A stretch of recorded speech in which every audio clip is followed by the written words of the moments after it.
We are people advocating cannabis education here at paceradio.net.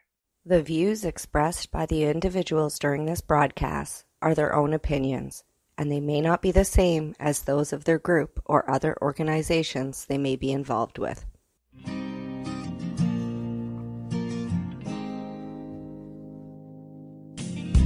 know I blame it on industry. I blame it on my own hypocrisy. It's education and politicians. No one's willing to step up and speak. Hello and welcome to the Pace Radio Show. We are live and we are coming to you from paceradio.net. Tonight my joint host is Kim Cooper, and our guest tonight is a person who couldn't stop talking about the benefits of cannabis. They are being recognized publicly for it. But before we find out more, it's time for Kim and her flood and building report before we get into some news. Well, Kim, how's the flood report going? Well, we were discussing before the show. I hope my feed goes all well because we're in the midst of yet another rainstorm. We just came off of 3 days of one. It's still here. It's been raining for like a frickin' week again. We're flooded again. So for my report, I'm just going to say all those people that are having issues with, fires and shit, I have your water. If you would like it, please come and get it.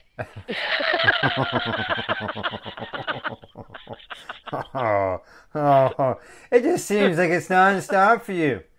Like, oh my God! I've never seen this much rain ever. Yeah, like I think I'm losing count at 3 or 4 the number of times you've been flooded out, which always puts you behind by another week. No, it's well beyond that. There you go. Beyond that. Like I said, I lost count. I stopped talking about it. It's crazy. It's a weekly event, and I've been here for 10, 11 weeks now. Yeah. And I think we've had 2 or 3 that we weren't flooded. Wow! Holy smokes! So I mean, having much fun there. Much as luck. So, yeah, you are getting some structures installed. Right? You are getting something built. Yeah, there's little short 3 and 4 day breaks, right? And right. It's like, quick, hurry up! And everybody comes over and we all work like mad. You're right, and your septic holding tank isn't floating down the front lawn anymore, is it? No, we finally got that put in during one of the 3-day stretches, but in order to keep it in the ground, we had to get a water delivery, and the guy came with a big water truck, and we had to fill it. So we installed a full septic tank, but it's filled with water, and slowly we can pump that out as the ground settles and becomes hard around it where it's not going to rise out of the ground. The ground won't be swept away around it. We had to weight it with water. Wow. To keep it in the ground. Yeah, you sure have a surplus. There's no doubt about that. It's been insane. Yes. Exactly. But you are getting. Have you got dried in yet? Like your enclosures all dried in, like as far as having windows and doors in and stuff. Yeah. Good. Everything's erected now. The structure, the frame is built. So now everything that we've got left to do, the majority of the work is indoor now. So now it's, do the wiring, the insulation, the drywall, all that kind of stuff. So we're all right now. Yeah. Good. Still got to hook up my water line. My water line's up. Need water still. It'll come. Yeah. You got enough water. It's just not in the right spot yet. Let's just hope let's just hope you find as much underground as you have above ground. Yeah, it's in a job. That's right. It's in a job. All right. On to our quick little news story here. This comes from MJ Biz Daily, and the headline says that Health Canada issues reminder on cannabis potency labeling after Pure Sunfarms complaint.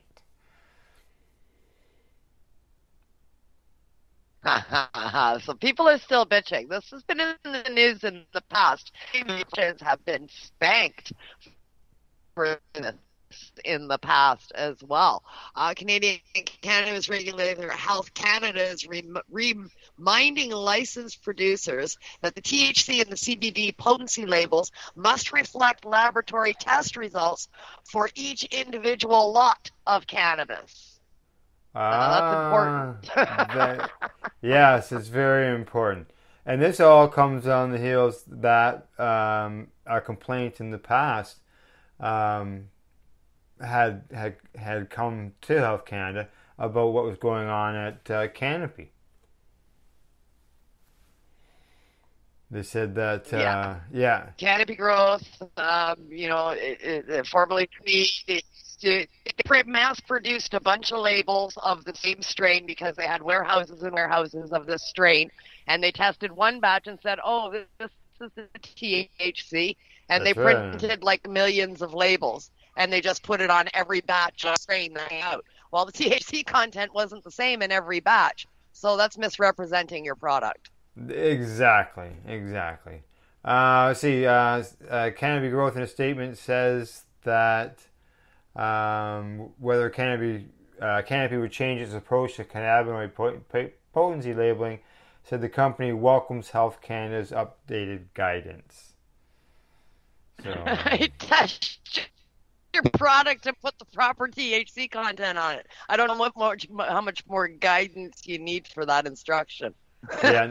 Now, according to Sun Farm CEO, he says that his company's complaint had less to do with Canopy specifically and more to do with all the bad actors that decide not to follow Health Canada's rules. So sounds like Canopy's not the only one, right? It's because of other people. Was that? Yeah. But they're just a bunch of whiners. They're just a bunch of whiners. I mean, really, just follow the rules, guys. You took our industry that was already thriving in this country, you rebuilt it on a corporate level, and now you can't play by your own rules. If this was an independent grower or something, they'd be getting spanked. Yeah, and I guess there was more to this bulletin because they say here they also advise cannabis producers that mixing dried cannabis with extracts such as keef results in a product that is classified as an extract, not as dried cannabis. For example, pre-rolled joints fortified with keef is a cannabis extract product. Oh, so they want the rocket joints and all of those kind of things. They want them labeled as an extract because it contains an extract, even though it's still a joint. Yeah. They're also reminding license holders that they are required to hold a processing license with authorization to sell cannabis extract products in order to sell products containing keef.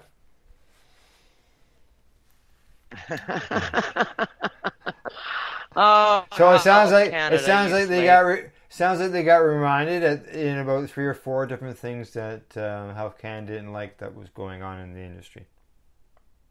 Yeah, well, Health Canada is far too involved in what's going on in the industry, so that's what caused all our problems in the first place. But anyway, I digress. I have no animosity towards LP. No, not at all.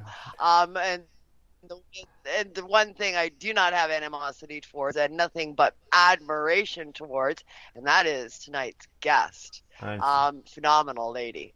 That's right, exactly. And she's being recognized for her work and her efforts, and we will get into that conversation as we go along. But for right now, let's introduce our guest to the Pace Radio Show, and that is Ellen Brown. We'd like to welcome to the show. Ellen, how are you doing?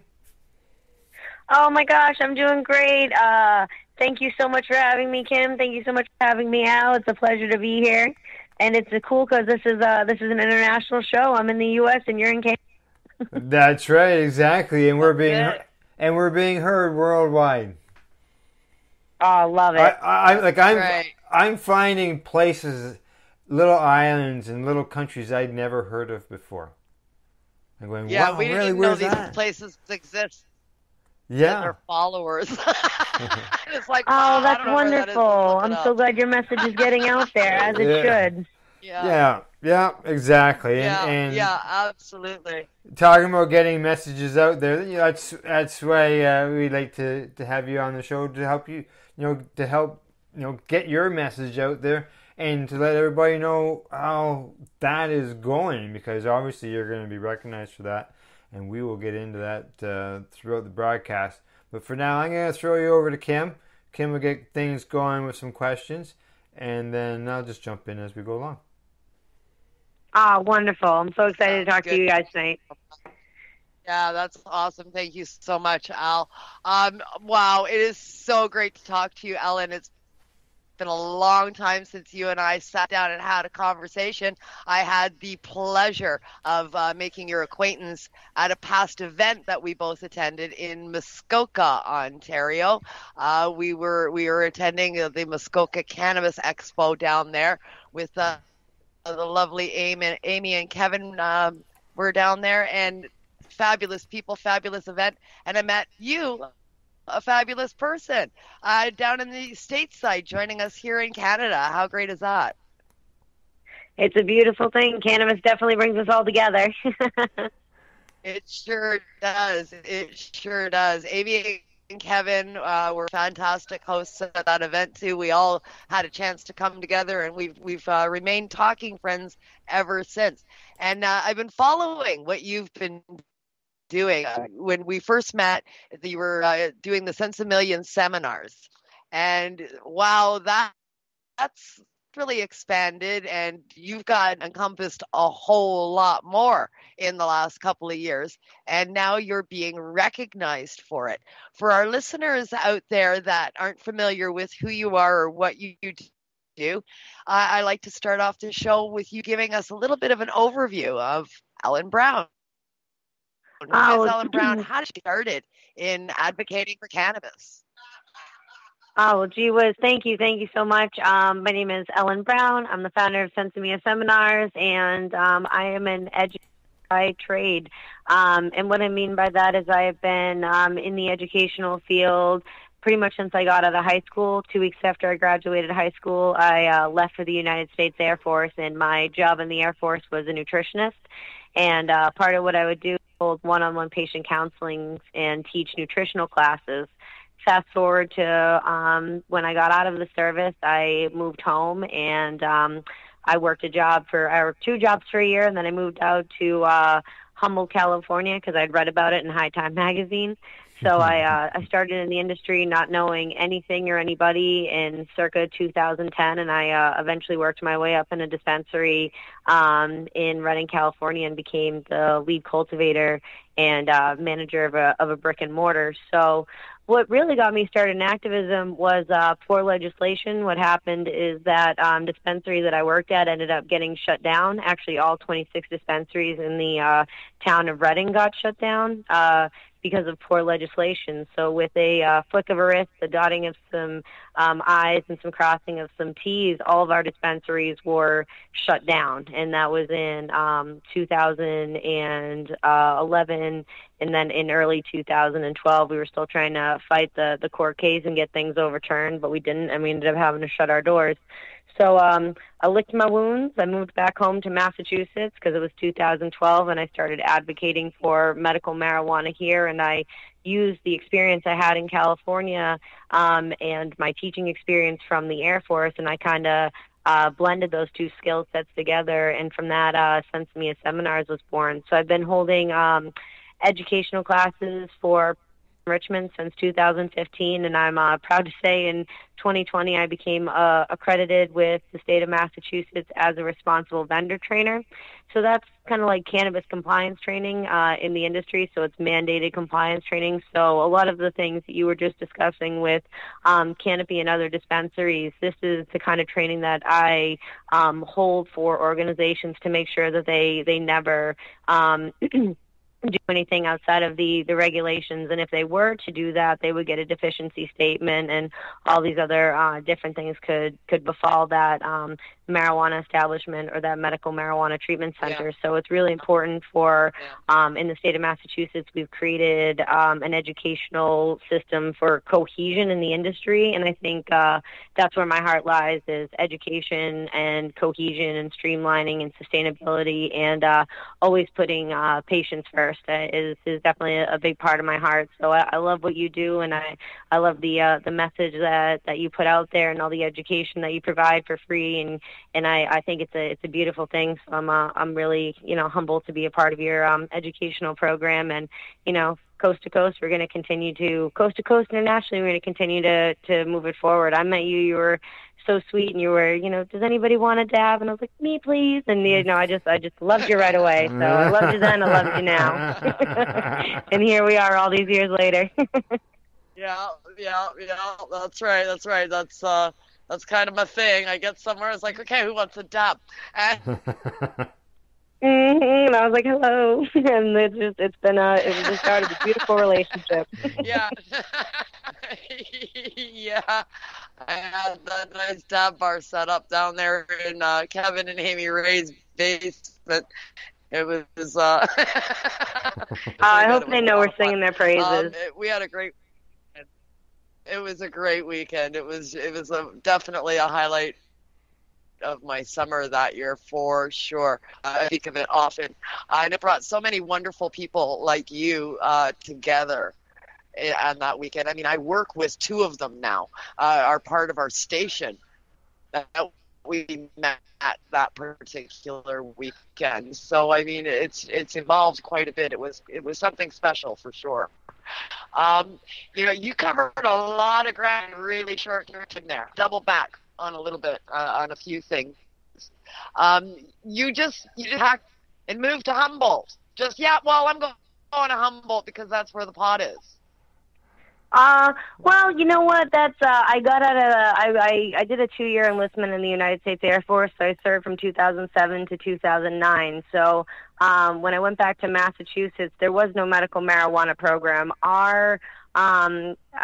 For the United States, we have 50 little individualized nightmares. So every single state, that's how I think of it. Every state gets to do their own thing. And in some ways, that's amazing. And then in other ways, it can be very restrictive. So, even though California had medical use, Massachusetts didn't. So I worked 2 jobs, and I got out of the Air Force, and I hadn't smoked marijuana, and all my friends had gone to college and had their senior had like the best time ever, and I was like, doing push-ups in the rain and in basic training. So when I got out of the Air Force, my friends were like, you have to smoke this, you're all stressed out, like try cannabis. And I was like, I don't know, guys. And then I was like, you know what, all right. So I started smoking, and I felt so good. I felt so relaxed. I felt like, I was, not necessarily realizing at the time that I was, like taking care of myself and practicing in mindfulness, and like just kind of the harmonious balance you get when you incorporate cannabis into your life accordingly. So I realized that if I wanted to be able to do that and not go to jail and not get in trouble and not have any like retribution, that I was going to have to go somewhere where it was legal. So I moved out to California. And I literally passed out my resume, and I swear to God to you, it said, I can trim and I read High Times magazine. Like, that is all I had going for myself. And I ended up going to a convention, much like the Muskoka event or the Grow Up event, and I literally handed out my resume. And when I handed out my resume, this woman said, well, come in for an interview. And she said, you have great people skills. You clearly have good people skills. She said, I can teach a product. I can't teach customer service.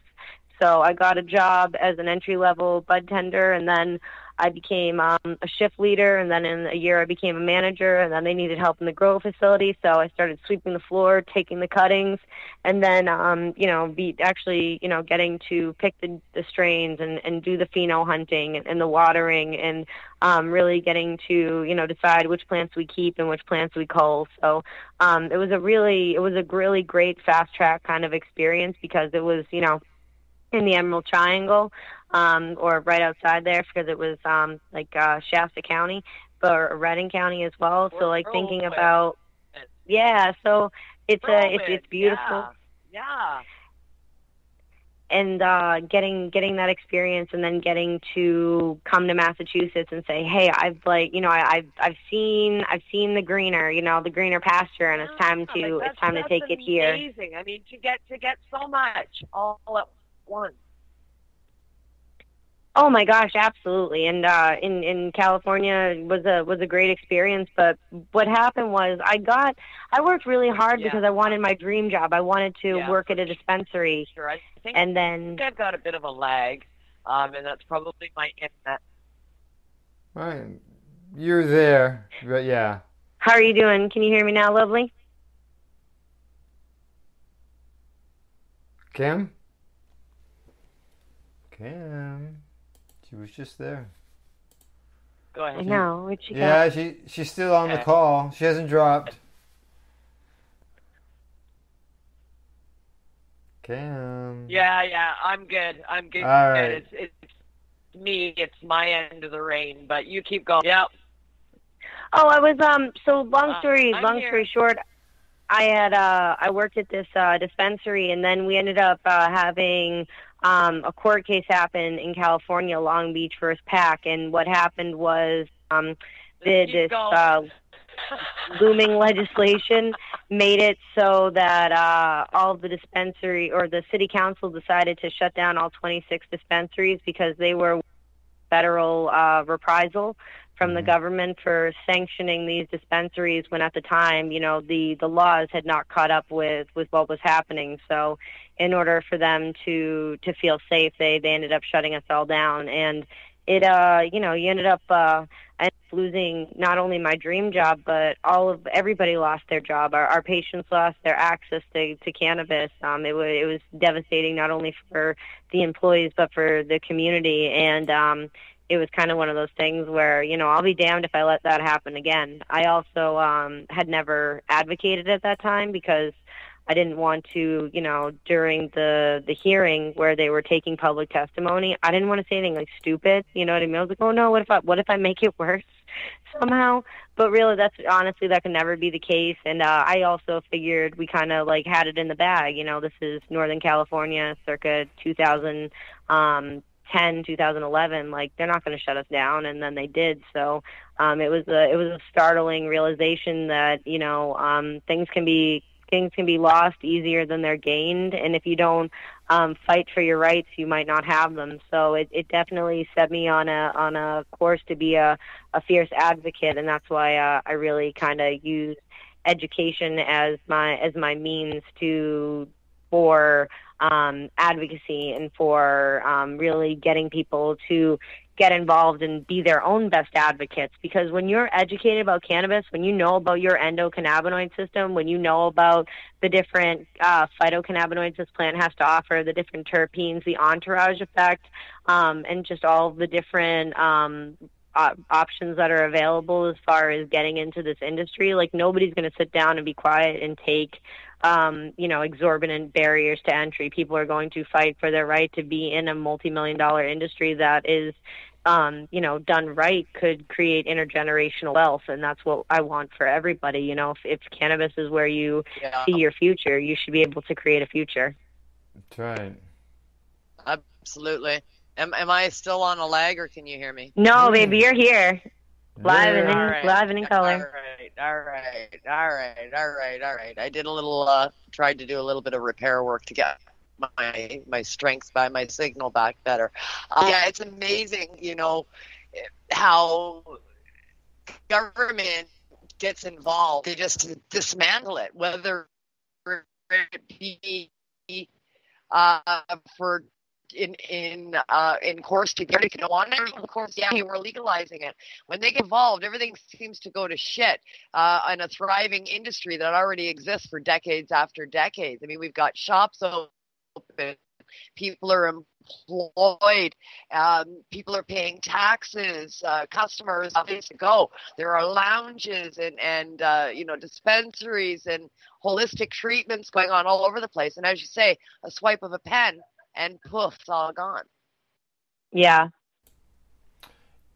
Yeah, it's heartbreaking.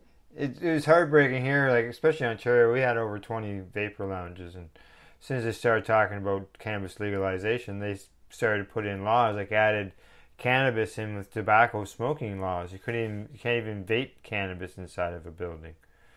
Never mind smoking about one. We have smoking laws, but they threw so they shut down all the lounges. Yeah, we have no lounges where patients can go to anymore. So that's terrible. Safe patient access, people being able to go destigmatize. If you can go to a bar, you should be able to go to a social consumption lounge. It's no different, and we shouldn't chastise the sick or those that are looking for the recreational benefits as opposed to using something else. You know what I mean? Like, substance abuse is far lower for cannabis than it is for alcohol or opiates. So why not give people the option to choose what they put in their body for their cognitive liberties? I'm a big fan of, like, I pay my taxes, leave me alone. You know what I mean? Like, if you are a person who you want to enjoy cannabis recreationally, that's absolutely your business and your prerogative, and they should be able to feel like they're a functioning member of society and in no way shamed for their whatever it is they choose to decompress at the end of the day. If you wanna have a glass of wine or you want to smoke a joint, like, either are your prerogative, especially if you're doing it safely. What's the problem? Safety and responsibility, absolutely paramount. That's it. I mean, absolutely. Your journey, fast-tracked, to say the least. Whirlwind is a word that comes to mind with the amount of education and investment gone a very short period of time down there in Humboldt. And oh my God, the information and everything that you must have absorbed. I think that's got to be largely, I guess, attributed to your military background, your military training, your dedication, trustworthiness, and commitment. Agreed. Yeah, no, thank you. I've seen, like, for myself or other people that were in the service when they transition into the cannabis industry or, an industry where they're passionate. If you put that attention to detail in everything you do, and if you really take the time to learn the ins and outs of the industry, and not only just the industry, but get to know your cannabis plant. Like, I feel like with cultivation and with this industry, like, the secret ingredient is always love. It's something that you have to put in to get out of. Like, my business is my baby. Like, my plants are my baby. I love it. I take good care of it. I make sure it gets the nutrients it needs, the water it needs, the sunlight it needs, and all the things in order for it to be successful. So, being able to teach people has always made me want to learn as much as I can, because the more I know, the more I'm going to be able to teach. And there's just a certain amount of satisfaction and like pride in what you do when you see that light bulb turn on for somebody and they understand, oh, well, that's how you propagate a plant. Oh, that's how you take a cutting. Oh, that's how you soup crop. Oh, you mean that if I'm stripping my plant, or if I'm taking cuttings, or if I'm, doing topping or thinning or something like that, and I'm just trimming up my plant, if I have those excess trimmings, you mean I can turn those into cuttings and gift them away to people? The answer is yes, you can. In the state of Massachusetts, it's called gifting. You can gift up marijuana. So letting people know what they're able to do and empowering them with information. My students go on to lobby for legislative change that I might have never thought of, or, just because we're divided doesn't mean like we're not able to conquer. Sometimes, having everybody, living their best life and pursuing what they want to on their front is great. So some people are looking into making sure the social equity program is running great. Some are looking into making sure that access and availability are there for veterans and patients. Other people are making sure the hemp industry is running smoothly. And anytime any one of us needs to testify, Massachusetts, we have, in New England, we have a very good network of activists. So it's kind of like we sound the alarm and everybody shows up. Who's ever spearheading something, there's got to be force behind the tip of that spear, and that's definitely all these advocates. And my country has some work to do, especially because, our neighbors to the north are doing it right and doing federal legalization where, you're able to see so many, barriers to entry go away and a stigmatism about and stigma go away about it that my country just hasn't gotten to yet. And honestly, I don't think it's going to happen this year. I'm thinking maybe 2022, 2024, if a girl's lucky. You know what I mean? It's not about advocating. We have the science. It's there. It's my country. I think we have to figure out how to make it fiscally appealing for there to be a turnover, which is an unfortunate truth. And every country, that's what they're looking at, the dollar signs. They're looking at the dollar signs. And they want to make it viable for them where they can put as many rules, regulations, and licenses and fees attached to it as humanly possible. We're going to talk about a few of the differences between some of the states versus Canada, the differences between, federal legalization that we have here versus the way you guys are doing it down there. We're going to talk about these awards along with more on your business when we come back from the break. Thank you kindly. Looking forward to it. All right. Sounds good. Off to break we go. When we return, we'll continue our discussion with Alan Brown. This is the Pace Radio Show. We are live here at paceradio.net. You're listening to the Pace Radio Network here at paceradio.net. At Legacy 420, we believe in being different. Experience the difference of quality control. Our labs provide tested formulations for all of our products. Experience the difference in trust. Our customers can trust that we are following up-to-date COVID precautions for their safety. Experience the difference in accessibility. We're open 7 days a week. Please visit our website, legacy420.com, or contact us for curbside pickup as well as nationwide mail order shipping. Legacy 420 values overall wellness. Come and experience the difference of Legacy 420. Enjoy the buzz of legalization with Campbellford Lifestyle Shop. From lights to plant nutrients, books, consumption accessories, and more. We've got all your basics to grow or consume cannabis. Visit our info center or take a look at our piercing services and body jewelry, now available in-store through Campbellford Lifestyle Shop. 17 Bridge Street West, Campbellford. The People's Alliance of Cannabis in Canada is an organization working to improve cannabis legalization in Canada. They have a mission and values that includes all Canadians, no matter where they come from. The values are including everyone, as no one should be excluded from participating, equality, diversity, advocacy, along with cannabis education and research, plus industry, safety, and professional standards. If this is an organization that has the same values as you, check them out at peoplesallianceofcannabisincanada.ca. Once again, peoplesallianceofcannabisincanada.ca. Check them out. What do you find at paceradio.net? People advocating cannabis education. The People Advocating Cannabis Education Radio Network provides its listeners with news, information, and a place to be heard. This is done with a twice-weekly broadcast of the Reefer Reporters and by providing cannabis advocates a place to be heard through Cannabis and Coffee to Marijuana and the award-winning Pace Radio Show. Catch it all here at paceradio.net.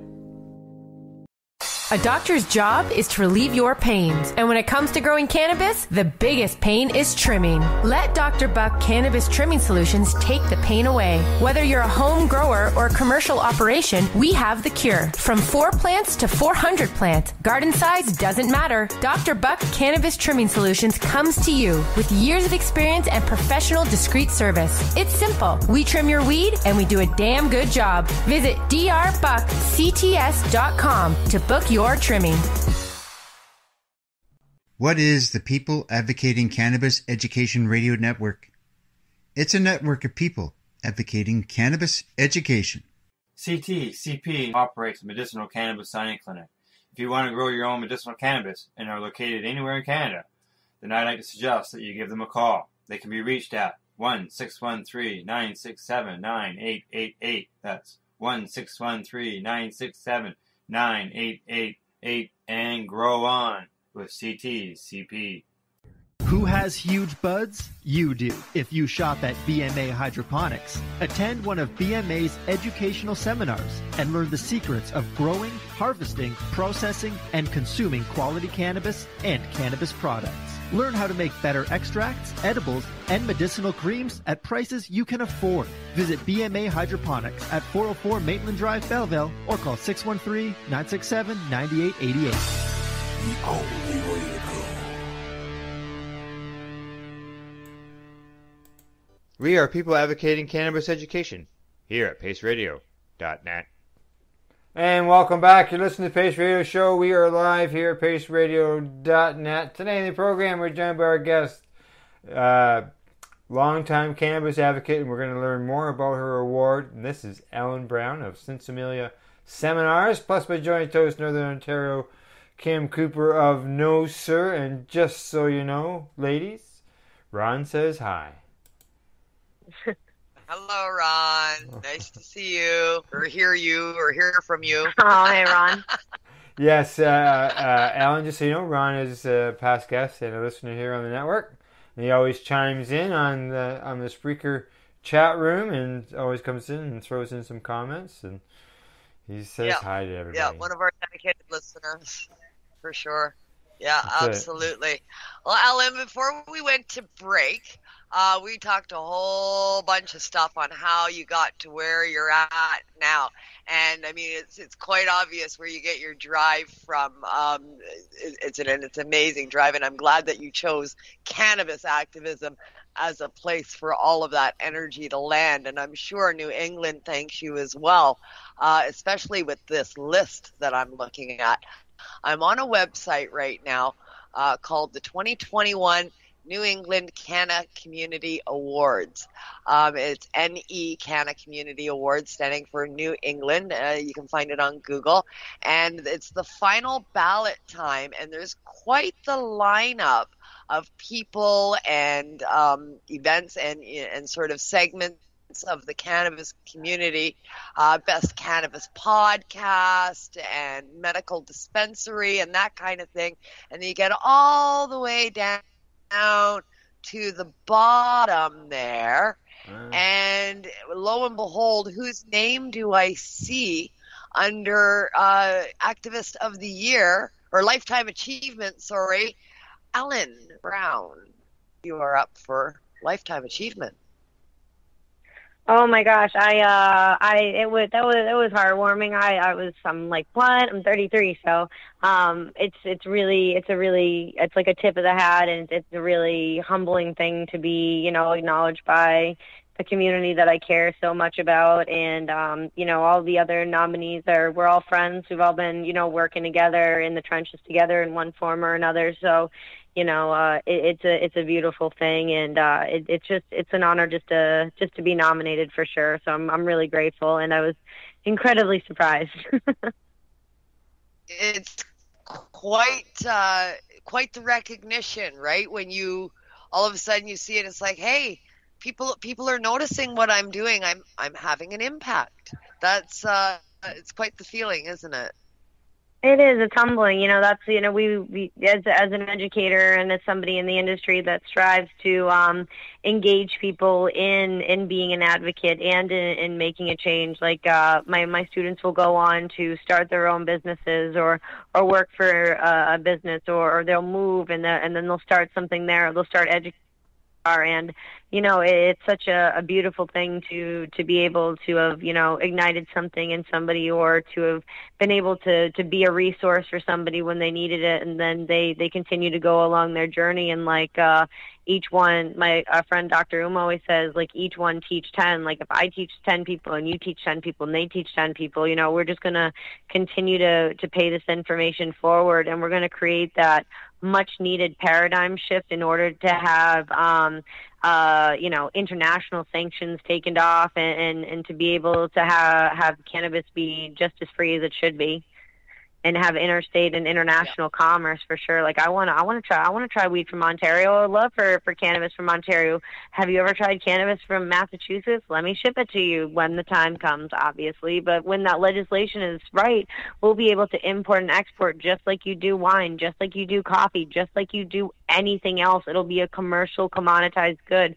But I definitely think with, like we're saying, with when large business comes in, it's always to make sure that like small craft cultivators are able to thrive, and that there is an industry standards that people aren't just producing. We call it, it's not great cannabis, but like mids, or like mid-level like cannabis. Like don't smoke mids. Like you don't want cannabis that hasn't been cured properly. You don't want cannabis that's been right. You don't want cannabis that it isn't up to par. I want cannabis that has a high percentage of THC. I want to make sure that it's been tested for molds and heavy metals, and I want to make sure that each batch is tested. I can't believe that dispensary had so many pounds of cannabis and they didn't have to test per batch, per whatever, you know what I mean? Like after so many pounds, you should have to test something. Every pound you should have to test something. Like, how do you know that there's no mold or something like that? So it's just, especially with that kind of quantity, we need to be able to make sure that our craft cultivators can grow and thrive. So, being up for an award like that it's for a lifetime achievement award is it's really humbling, because it's what you work for. This is my life's mission. Cannabis would be something, and I know you feel like that too, whether or not it was the emerging industry it is now. Like, you and I have been doing it since it was, black market, which is now turning into the vernacular of legacy market. Those that were doing it, which I think is more fitting, those that were doing it before it was, highly profitable, those that have always been doing it for the love of the plant. And then now it's just, oh my, you mean I can have a podcast and like sponsorship? And I'm like, wait, like, I can actually like teach like a class that's like regulated and about compliance training, like that's actually accredited with the state. Like, this is like a real job. Like, I get to do what I love and teach for a living, and you get to hold this wonderful podcast. So just everyone really figuring out and finding their way and their niche in this industry, and hopefully with the education that I provide and definitely the information you provide, it's making a rippling effect and a difference. So I'm really excited to see where everything grows. Absolutely.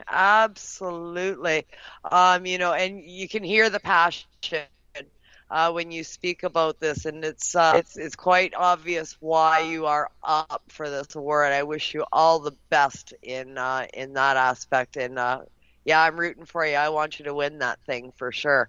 Let's talk a little bit about the differences in Canada and the United States. You touched on that a little bit when we were talking just before the break. Expand on that a bit.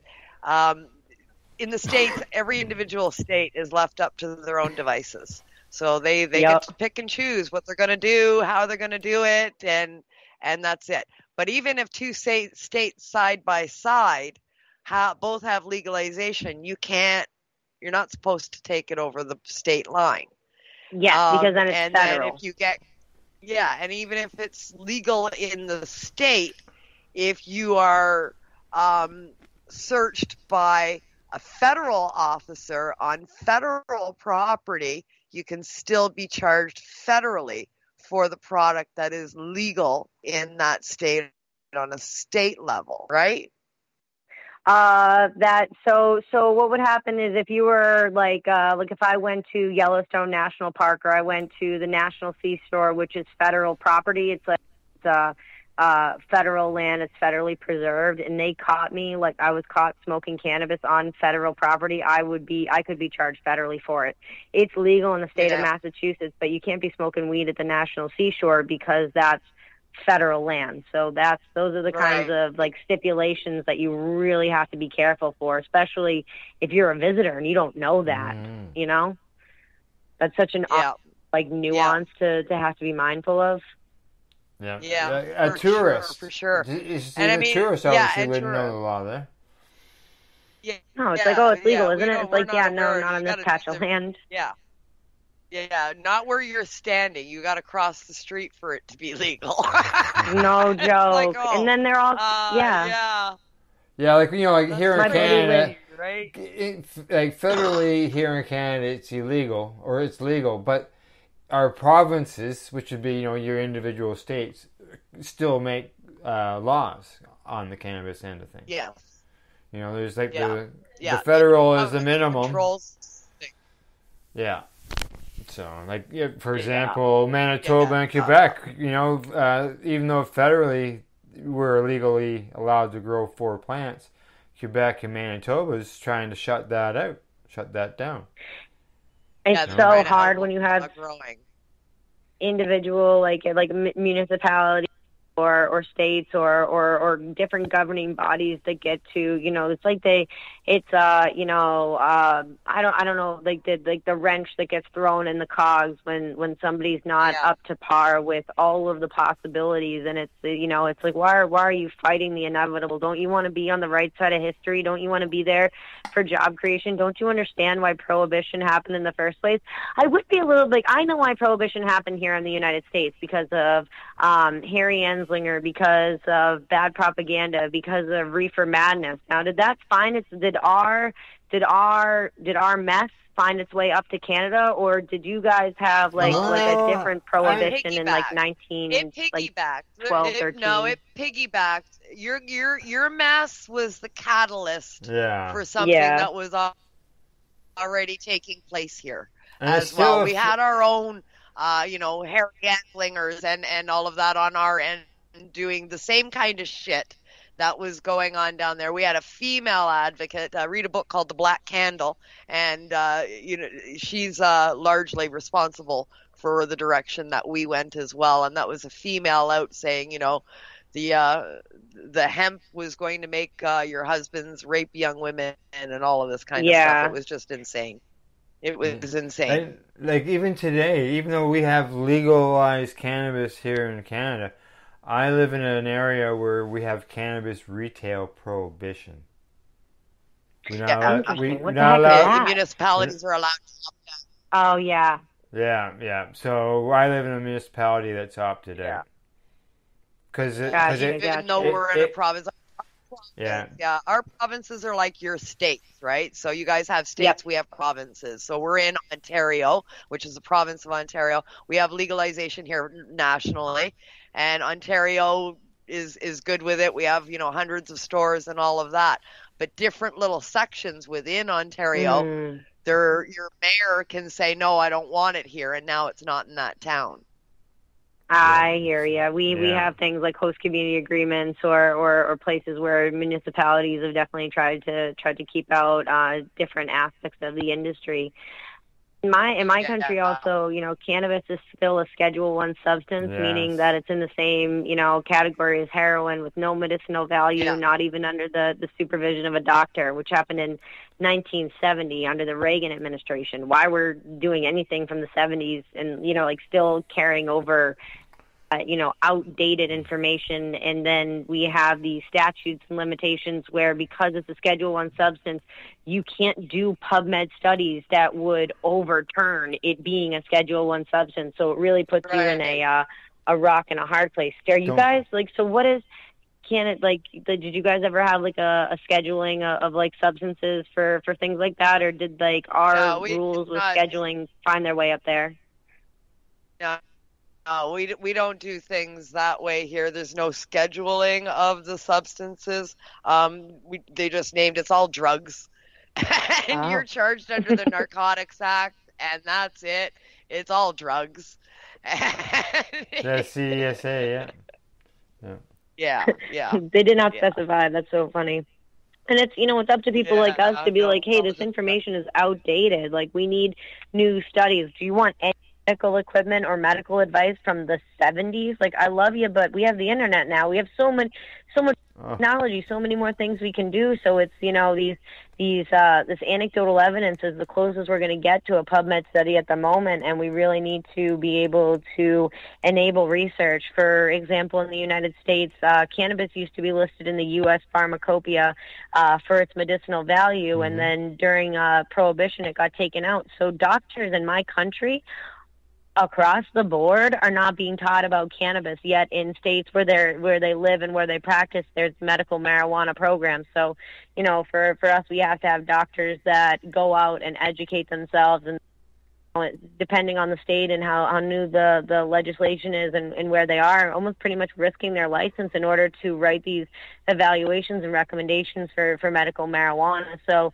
each state definitely has its own hurdles, and we're still very much deep in the fight for things that we need to do and things that we need to overturn and things that we need to change. So I know some people are like, oh, well, it's legal now, like we're good.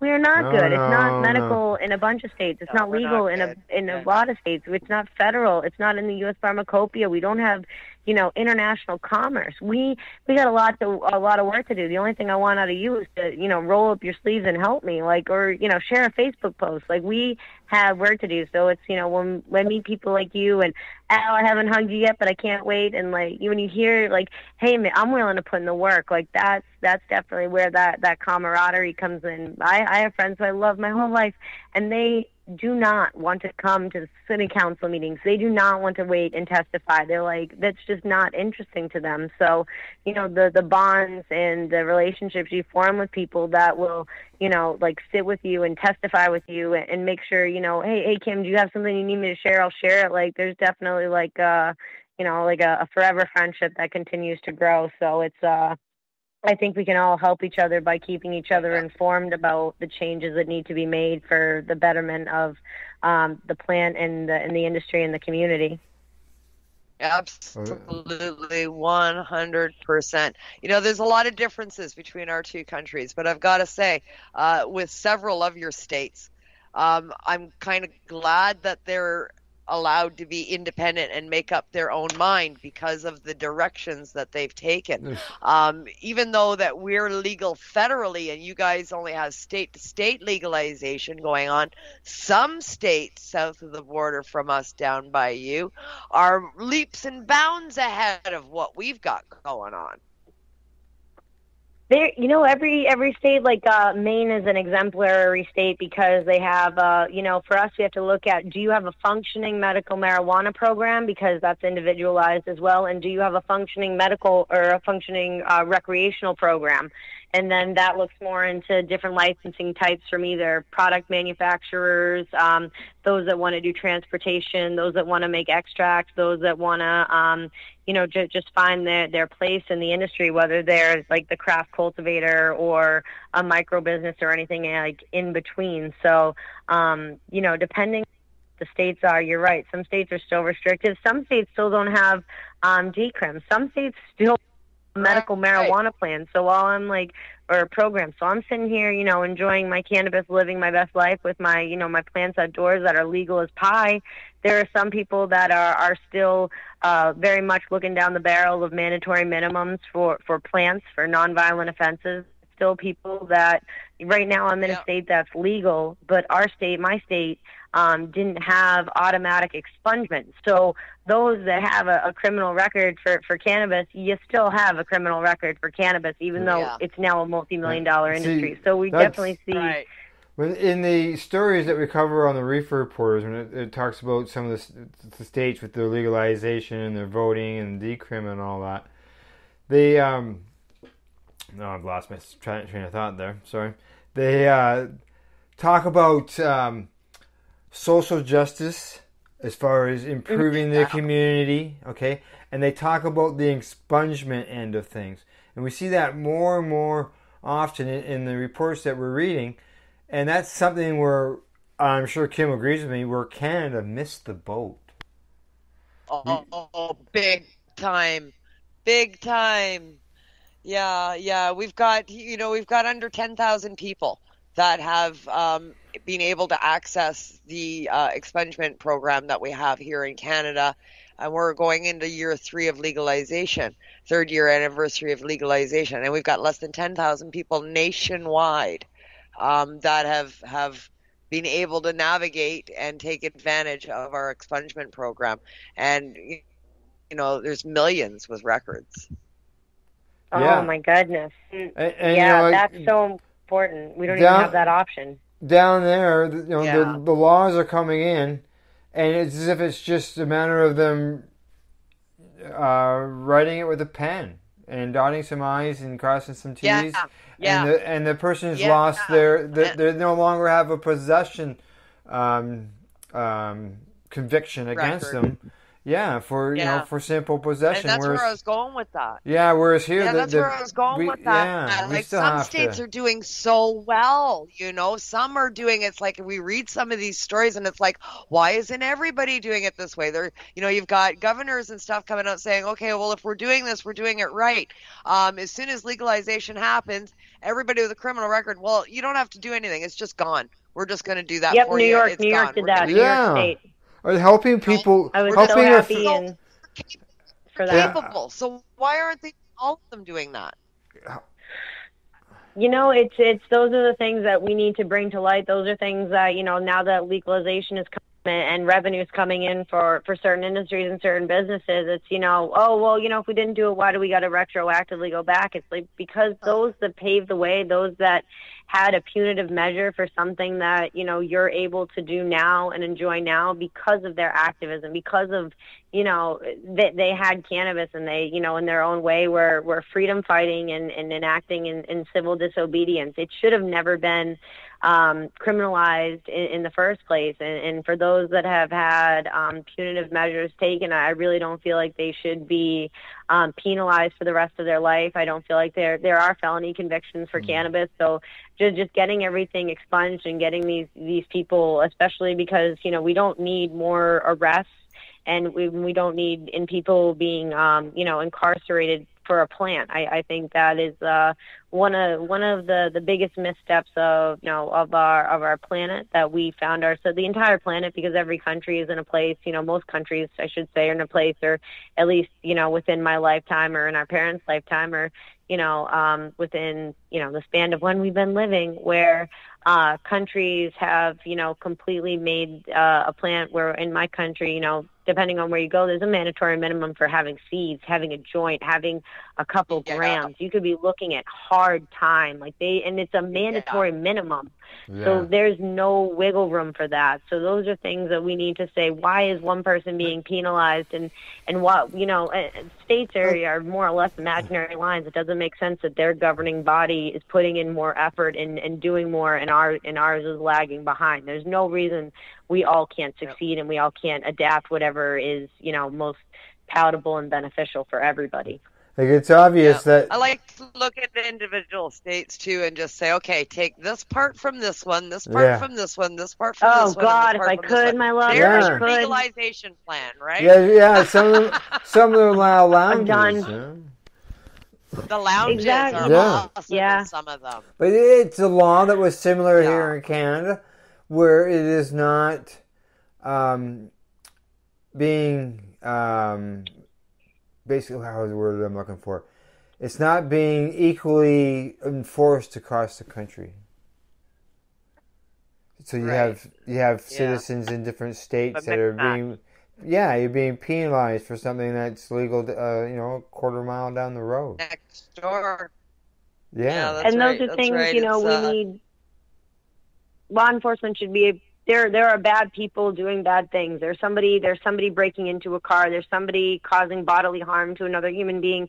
There's somebody, you know, doing something of ill repute. There's somewhere that your time could better be focused than this person smoking a plant to take care of themselves. It's just not a good use of your time, our tax dollars. I think, you know what I mean? I think we'll eventually get to a point in society where unless you're, you know, medicated or, you know, intoxicated to the point of causing a public disturbance or being, you know, just like alcohol consumption, if you're a danger to yourself and others, that's when people step in. But if you want to go home and drink a glass of wine, like that's your prerogative, and we need to get there where people can, if I want to go to a lounge and consume cannabis and then Uber home, I should be allowed to do that. That's why do I have to, you know, we just need to destigmatize this recreational use and what it looks like to be a cannabis user. You know, and stores help with that. Stores help with that. You guys have storefronts and stuff going on now. We found that here for sure. The more stores and the more active businesses advertising either cannabis paraphernalia or cannabis sales or medical cannabis help or guidance, cannabis prescriptions, just the word cannabis popping up all over the place. You go shopping and you walk by 2 or 3 different places that have the word cannabis in the title on the storefront now, if you're in the city of Toronto or one of the bigger cities. And that is paving the way for destigmatization. People are becoming accustomed to seeing it, and it's no longer a big deal. Yeah, and cannabis use is no longer like a dirty word, or it never was a dirty word, or like a shameful activity. But there were people that definitely felt the weight of the stigma on them, and am I like a DARE? Did you guys have the DARE program?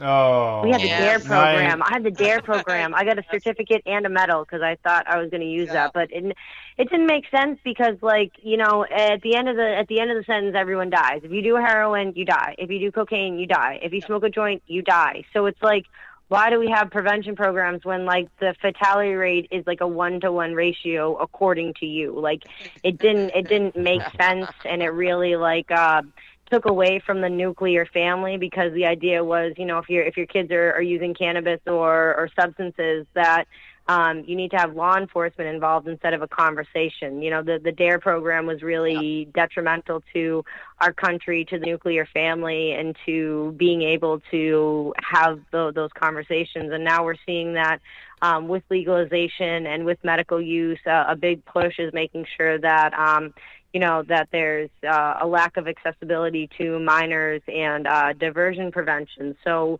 with these legalization and with these things coming online, we're also seeing avenues for making sure to have better safeguards for our children, and better programs and things set up so that way cannabis doesn't get or fall into the wrong hands. So people know, it's not, if it's illegal, it's illegal. So it was illegal across the board. But what we're seeing is, if you want to shut down a cartel in the United States, open up a frickin' storefront. Get a micro business. Nobody wants to go to some sketchy random person. You want to go to a trusted source with tested cannabis. So by having people going to reputable sources, this shuts down the illicit market that might not be testing their cannabis, or might have mold, mildew. They might be using Eagle 20, you don't know. So that's why, especially for those that are already immune compromised, these avenue and these streamways definitely open up accessibility, and they open up accessibility for those that need it, and they bring down accessibility for those that shouldn't be having it, like minors and things like that. Absolutely. And we're finally able to see research. I see we're at the top of the hour. Yeah. Research is huge. We're going to talk research when we come back. We're at the top of the hour. When we come back with Ellen Brown, we're going to talk research, and we're going to talk Since a Million Seminars and what's next for Ellen. Sounds good. All right. I got a message for you, Ellen. It's from Ron. He says, congratulations, Ellen, on your nomination. I really appreciate that, man. Thank you so much. All righty. Off to break we go. After the break, Kim and I will continue this conversation with our guest, Ellen Brown. You're listening to the Pace Radio Show. We are live here at paceradio.net. You're listening to the Pace Radio Network here at paceradio.net. Growing your own vegetables, flowers, or even medicinal plants can be a challenge without the right equipment and proper know-how. At BMA Hydroponics, not only are they your urban horticultural experts and suppliers, but their staff holds the customer's needs paramount to making a sale. Family-owned with decades of experience and knowledge, they offer free advice in person, by phone, or email. BMA Hydroponics wants to ensure you have the advice you need, which is why you'll find tips and tricks on different ways to grow, like wick, ebb and flow, drip, or aeroponic system, as well as other helpful links at bmahydroponics.com. If you can't find what you're looking for, just let them know, and they'll do everything they can to get what you're looking for. At BMA Hydroponics, each staff member also possesses a federal exemptee MMAR license, making their strong suit empathy, experience, and dedication to their customers. Because when you know how to grow, you'll have results that make you proud. BMA Hydroponics in Belleville, Ontario. Visit bmahydroponics.com. CP operates a medicinal cannabis signing clinic. If you want to grow your own medicinal cannabis and are located anywhere in Canada, then I'd like to suggest that you give them a call. They can be reached at 1-613-967-9888. That's 1-613-967-9888. And grow on with CTCP. PACE Radio is the People Advocating Cannabis Education Radio Network. A doctor's job is to relieve your pains. And when it comes to growing cannabis, the biggest pain is trimming. Let Dr. Buck Cannabis Trimming Solutions take the pain away. Whether you're a home grower or commercial operation, we have the cure. From 4 plants to 400 plants, garden size doesn't matter. Dr. Buck Cannabis Trimming Solutions comes to you with years of experience and professional discreet service. It's simple. We trim your weed and we do a damn good job. Visit drbuckcts.com to book your trimming.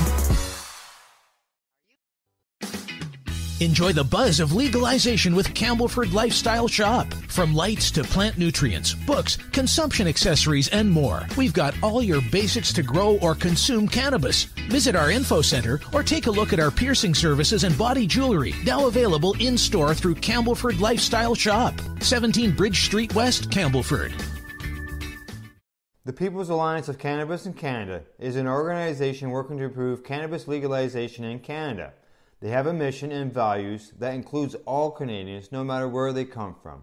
The values are including everyone, as no one should be excluded from participating, equality, diversity, advocacy, along with cannabis education and research, plus industry, safety, and professional standards. If this is an organization that has the same values as you, check them out at peoplesallianceofcannabisincanada.ca. Once again, peoplesallianceofcannabisincanada.ca. Check them out.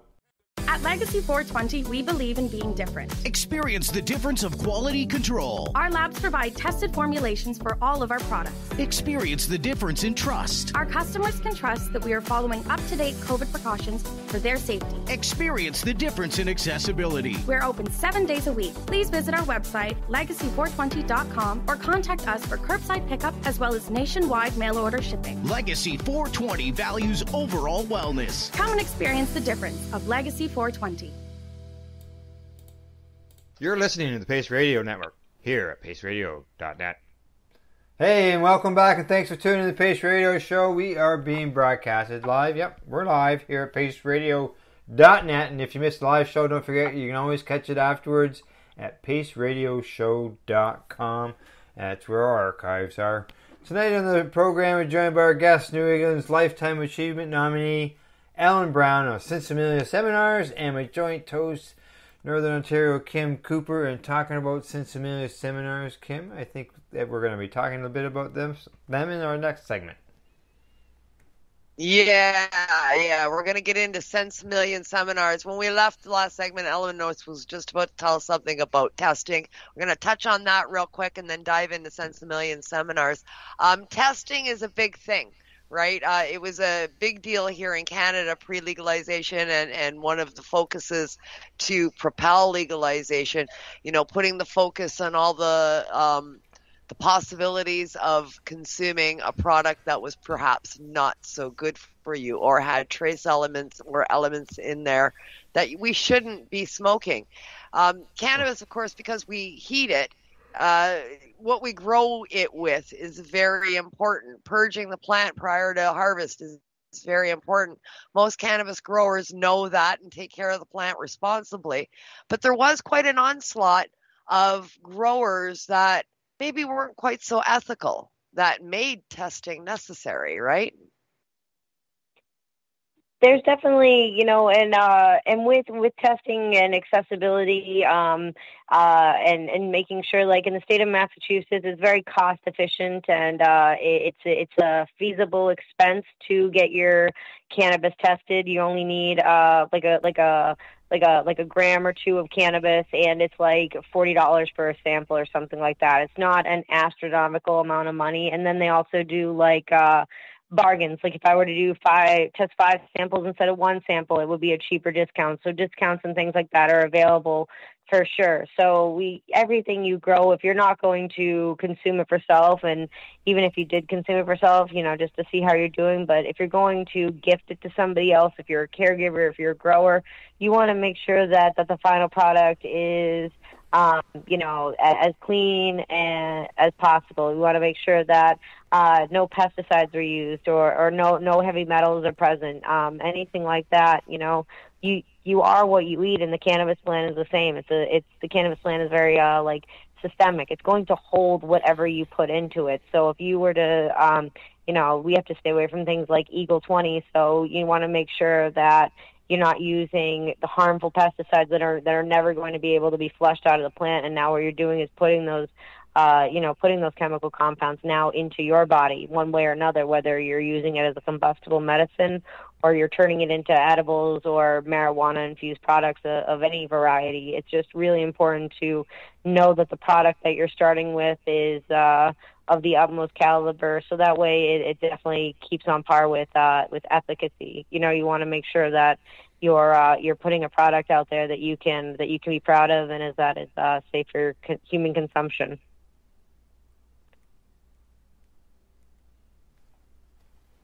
Sorry, I was talking and I was muted. Absolutely, that's why I'm a big fan of all my craft growers. For sure, I'm a big fan of the craft growers. I find the plants much better because they were grown with love. They were grown with care. You can always tell the difference when a plant was grown with love and when a plant was grown with care. I always say there's no love in a guerrilla grow. There's just not. You get more by a 4x4, 4x8 frickin' space than you could in a giant warehouse where you're just trying to mass produce this product because you want, you don't care about the taste. You just want the biggest tomato or the biggest strawberry. So you'll use as many, growth hormone, like regulators or anything you can do to try to increase that yield. But by trying to increase the yield and mass produce the product, you're no longer appreciating the product. And it's a craft product for sure. So we need to make sure that people that have boutique cannabis and craft cannabis, I think just because their quality is always going to be so much better than those that try to mass produce for a fiscal benefit. Those that grow for the love of the craft, that's why it's craft, that they are going to get the better results and the better yield, which is a pun. Yeah. For sure. I'm here. I'll be here all week. Sure. All right. Here you go. Let's get on to Cents Million seminars. You started that off as sort of, trying to educate people on cannabis and the plant and holistic benefits and advocating for legalization and all of that, but it's grown by leaps and bounds since then. Now you offer education and that's accredited. You're recognized by your government for providing an education on a brand new space. That's pretty exciting stuff. Tell us a bit about some of the stuff that you do. It's a quality control thing and teaching people about a lot of the stuff that we covered tonight. Oh my gosh, thank you so much. It's a great introduction. I really appreciate it. So that's the goal is, to keep growing and, figuring out, how to turn your passion into a career. And for myself, it's been education. And, I've always wanted to continue to be in academia because, I love to teach and I love to create a strong foundation of knowledge for, my students to literally grow from. So the Cannabis Control Commission, when they were hearing regulations for the state of Massachusetts is one of the first states to pilot a program like this where they have standardized and mandatory education for the responsible vendor training. Anyone that works in a marijuana establishment that works in direct contact with the plant. So if you're the person doing delivery, if you're a craft cooperative, if you are a marijuana retailer, if you are making marijuana products, if you are doing delivery, whatever licensing type you have, or if you work in a medical establishment, you have to take this training in order to create cohesion in the state of Massachusetts. And that way, my governing body in the state of Massachusetts is the Cannabis Control Commission. They can and will come in and do an inspection. So you need to know what is expected of you in order to keep your licensing and not find yourself in a position where you get a deficiency statement. And if you did get a deficiency statement, putting in a planned course of direct correction. But it focuses on like the true like nitty gritty of the regulations, talking about what can get your license revoked, what can get an agent registration card revoked, making sure that there are best practices for diversion prevention for minors and all that kind of good stuff. But other things I focus on in the training that are important are ways. Massachusetts, we have positive impact plan and diversity plans. So looking at a diversity plan would be a way to positively impact a place that's been disproportionately impacted by the war on drugs.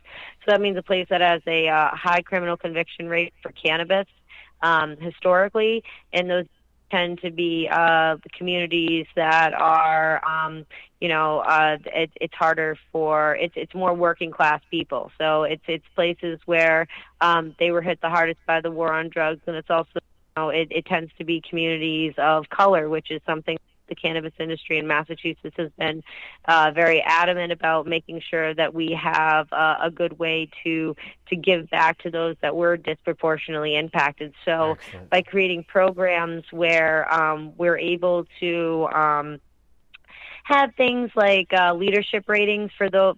So you can be, they haven't given out these leadership ratings yet, but this is for marijuana establishment types and marijuana treatment centers. So you could be a leadership rating in a social justice leader, an environmental leader, a compliance leader, a local empowerment leader, by hiring local, or a marijuana treatment center leader. So the Cannabis Control Commission, these brick and mortar facilities, or these facilities or marijuana establishments or MTCs, they're looking for them to create diversity plans and positive impact plans that are actually going to be impactful. And this is one of the only industries in the world that I know of where you're part of, aside from where they're not non-for-profits. These are for-profit organizations that their governing body is mandating that they give back in some way to places that have been disproportionately impacted, and places, where education is needed for the patient population and things like that. The Massachusetts Medical Marijuana Program, our each and every individual entity probably does more than a lot of larger corporations do, because they don't have any corporate responsibility outside of a charitable, I'm doing air quotes, charitable donation that will just be a tax write-off, as where ours is, they really want you to roll up your sleeves and get involved with this community and make a difference in such a way that this is no longer a community that's considered disproportionately impacted. This is a community where they're starting to be able to create intergenerational wealth, where, the arrest rates are going down, where are able to, create a living and sustain themselves. So really trying to, you can't correct the wrongs, but you can learn from the wrongs and make sure that we don't do these things again. And more importantly, how can we look back and say, hey, how can we give back to those that found themselves in a position where they weren't treated fairly, or where they had harder stipulations or penalizations than somebody else, whether it's because of where they live. In the United States, I don't know about Canada, but we had stop and frisk. I always had a problem with that. I was like, that's not right. Like, you can just walk up to somebody and drop them and frisk their pockets. And, it tends to be people of color. We have a problem where we really need to look at who are the people, doing the searching, who are the people being searched, and why are they searched. We need, our law enforcement to be paying attention again to things that are actually detrimental to the health and safety and the welfare of the community, and not, you want to know, you're finding people smoking marijuana, you can find them every day at 420, either, somewhere doing something. I revolve my day around 420. I don't know about you, but you mean the person that literally habitually every day at the same time does the exact same activity, that's the person. Go get a bad guy. You know what I mean? Go get somebody robbing a store or doing something. So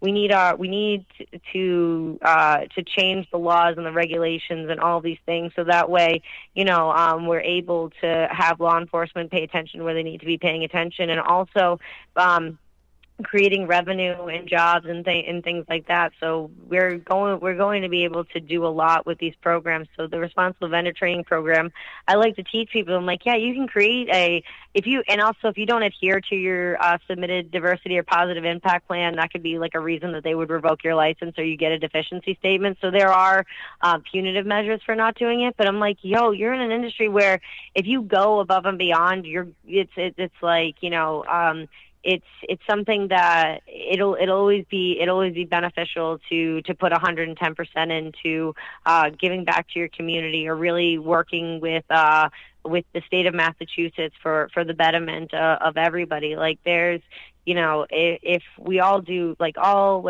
ships rise with the tide. So like when we all do better, we all do better.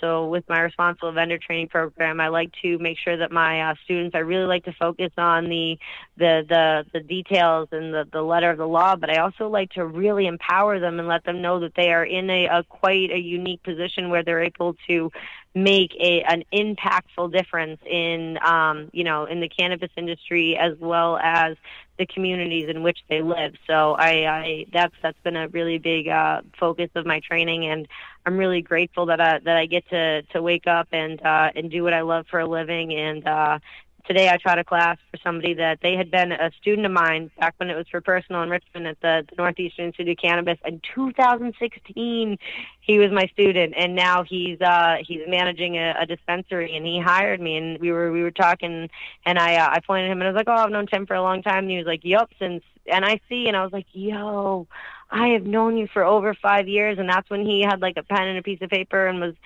very green and new and wanted to learn. And, he's been watching me and my, my trials and tribulations trying to get my license. There's a saying that, pioneers get slaughtered and settlers prosper. And goddamn, if that ain't the truth, you know what I mean? Those of us that went for licensing type first, facts to that. Like those of us that went for a licensing type first, those of us that have been in the trenches, we've seen how that when things become more streamlined, that they're a lot easier. And those of us that were in it initially had higher fees, had longer delays for opening, had all of these different kinds of barriers to entry, which might have caused people to sink. All the hoops, man. Here's the thing, dude. I've been watching smoking weed and watching American Ninja Warrior. Like I am about it. Like throw a hoop, I got this. I can do this. So I'm and a lot of us, those that don't adapt die. So everybody has been, and I think we've all been rooting for each other. Hey, how can I help you? How can I support you? And now that he's in a position where he can hire me, I'm able to work for him, and we're able to continue. And I was like, hey man, when you open, let me know. I can't wait to support and show love. So there's like a reciprocity, and now that licenses are coming online in Massachusetts, it's been really cool getting to watch people that they were like, I want to make a product, and guess what? Now they get to get a manufacturing license, and now their product is in stores and in people's hands, and it's just people are being able to create jobs where they're able to sustain themselves. And a lot of my friends have started, like you just mentioned, I think you'd mentioned a competition a while ago, like my friends are starting competitions where it used to be like things like the Secret Cup where everybody it was kind of like a hush-hush thing, and now it's like dispensaries are entering, like, and that's it's being able to see your friends get that exponential growth. So I'm really, rooting for everybody. That's so what I was talking about with differences between there and here. Even though we've got federal legalization, you guys are leaps and bounds ahead of us in so many aspects. Even though you've got your issues with feds, individually, independently, on so many levels, like our cups, they're still secret because the legal market isn't allowed to enter them. They're not allowed to advertise, and they're not allowed to communicate or work with the grassroots community at all. So everybody that enters the cups still to this day are all the illicit / legacy markets, right? So it's all grassroots community. Nobody's got a license for anything, and if you do, you'll lose your license if you enter. Elaine, you're talking about if you've got a good product, you just go get a license to be able to produce that and sell it. Whereas here, Can't do that here. we can't do that here. You have to apply through Health Canada for a processing license in order to be able to make it. And we touched on that. Cannabis has to come from a legal producer, so Correct. you have to hook up with one of the factory farms to obtain your cannabis in order to produce your product, and then you have to hook up with one of the distributors in order to distribute your product. Every step of the license, you can have a license to grow cannabis. It's going to cost you whatever, $500,000 to get your license to grow cannabis, but you can't sell it because you need a processing license and you need a distribution license, which are also $500,000 each. Or if you get a micro license, you can't. Which is our craft industry for a micro license. They can't sell that on the market without going through a larger producer. That'd be like selling beer. You have to put you have to sell your beer through Pabst Blue Ribbon, whatever, whoever makes them. Yeah, you got to call Coors. Yeah, you make your homemade brew in your basement. Well, you got to call Coors so that they can put it on the market for you. Yeah, and Canopy or Aurora is gonna really answer your call. Come on, man. I just it's going to be a hard sale with everybody knocking down their door. So it's you need small craft cultivators to be able to take their thing to market, or in the U.S. we call it 1099, where I can sell my stuff, or I can get a license and then enter my way into Metric or do something, so I'm able to be a viable player in a market. Those kind of barriers to entry make it not feasible for the average person to get in. And our licensing types in Massachusetts, we work really hard. Pop shops here. None. Well, the closest we would have to mom and pop shops is that because here in Ontario we have open market for stores where people can stores. Yeah, to do a store. Where you actually go and make your purchase of the legal cannabis, which is supplied by our provincial, which would be your state level government, is what supplies the store, and then the store can sell it. That's the only avenue for an average Joe to get in on this. You can't get in on the grow section or production or any of that unless you're backed with $1 million. Yeah, we have states like that, like the state of Connecticut. They have licensed producers, and all of the dispensaries have to go through one of the 3 licensed producers in the state. And it's de-verticalized, but it's also that kind of makes it a little bit of a maelstrom, because it's I need to be able to grow for myself to bring my cost efficiency down. I need to be able to grow for myself so I can have the best strains available. Competition is good for business, and when you allow monopolies, you bring down the quality of the product, and that's something the consumers are not going to stand for, especially as we travel and we know what quality we want to have. I don't want to have a crappy beer. I want to have a craft beer. I don't want to have Midzi cannabis. I want to have top shelf cannabis. Show me the trichomes. Yeah. And that's what we're seeing here in Canada. We recently covered a story on one of our shows here in the station where there was, I can't remember how many tons. It was hundreds of tons. 500 tons. Surplus right now. It's going in the garbage. They're going to destroy it because it's gone rotten. It's been sitting so long, or it's old and it's going mildew, or it's dried out. Well, why don't you dry down the price? Nobody wants. Well, no, it's factory farm. Oh, they won't even smoke it. And I didn't know if they were holding the supply to not flood the market. They're not buying it because of the stuff that's already out there isn't being sold. There's stuff sitting on shelves that's a year old because nobody's buying it because it's factory farmed. The stuff that's flying off the shelf, they can't keep it in stock. People are lined up around the block for it. It's all craft. Then there's definitely some, Health Canada definitely needs to put their peepers on that and figure out, if we, for longevity and for customer and consumer and patient satisfaction, you need to be able to, take down the limits on these barriers to entry and make this accessible and feasible for longevity of the program. the more people that are able to participate, the more revenue there is. You'd be surprised if a social consumption lounge opens up, like it's good for other businesses because they can open and work with you. If you're a social consumption lounge, if I'm a micro business or a producer or something like that, can you carry my products? Like any brick and mortar that opens is good because for de-verticalization when they can work together. But we need to make sure that the smaller grower is able to get their foot in the door without having to like go to these like Goliaths and be like, oh hey I'm sorry, like I'm down here, but like you think you could help me? The guy could like sell you like I have like a pound. They're like, yeah, no, like what are you trying to sell that pound for? What they can pay for, grams on the penny with what they're able to produce with the amount of lights and square footage for what it would cost you. You have to make sure that we're able to make it feasible and these people are able to enter the market and I would pay more for craft cannabis. I do, and I will pay more for craft cannabis and cannabis that says hand trimmed on the bottle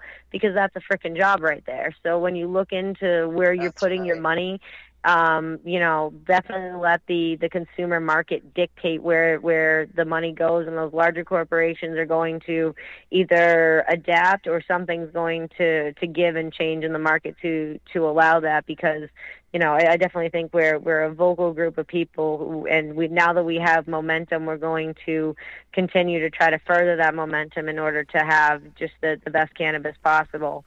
And anything I can ever do, if there's ever a time to like testify or submit testimony or anything like that, you let me know because your girl's got the gift of gab, and I know you do too.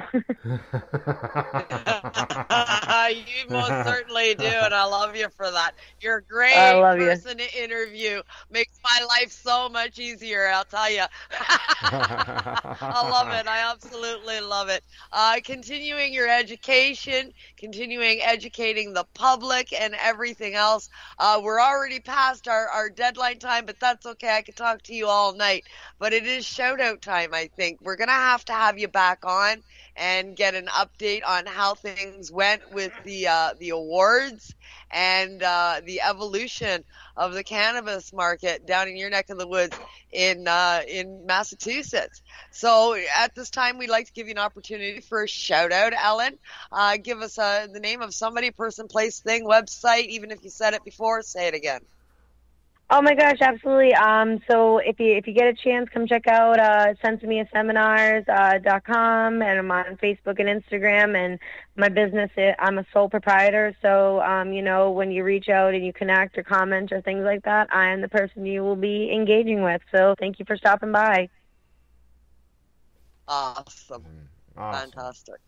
Kim? Fantastic. And thank you both so much for your time. Thank you very, very, very much for having me. I truly appreciate it. Al, I can't wait to meet, and Kim, I can't wait to see you again. Well, and Amy and Kevin, wherever you are, I love you. Travel again. Yes, no, right? Oh, I'm coming, darling. I'm coming.